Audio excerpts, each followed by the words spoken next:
Hello and welcome to a presentation on my fourth-year project. My name is Morgan Nolan and I'm currently doing a bachelor's in software development. My project was on predicting price movements of financial securities using sentiment analysis of Reddit data. This research was in particular focused on stocks from the S&P 500. However, it is believed this research probably could be applied to other financial securities such as cryptocurrencies and the likes. To conduct our research, we built a data set by retrieving 500,000 posts from Reddit across 3 different subreddits: Wall Street Bets, Stock Market, and Stocks.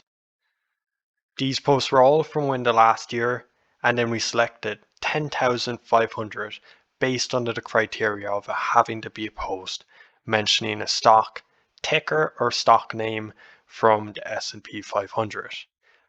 This dataset was labeled through a combination of manual annotation and the utilization of OpenAI's GPT-3's text-based engines, Babbage and Curie.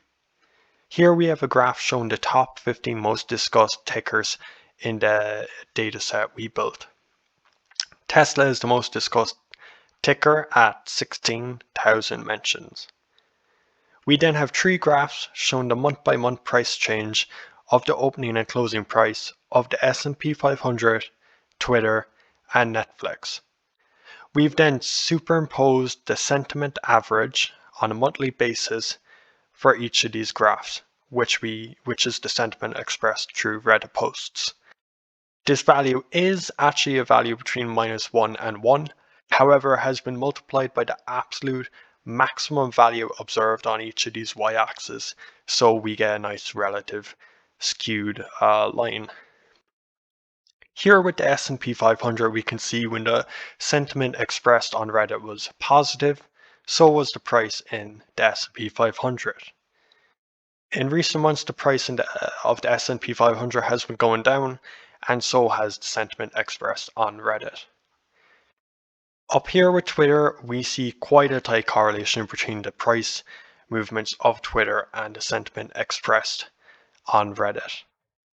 Here with Netflix, we actually see an inverse correlation between the price movement and sentiment expressed through Reddit posts.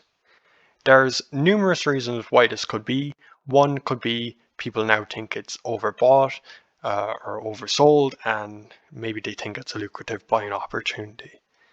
In conclusion, I do believe there is a degree of correlation that can be perceived through sentiment expressed on Reddit and price movement of financial securities. Thanks for listening to my presentation.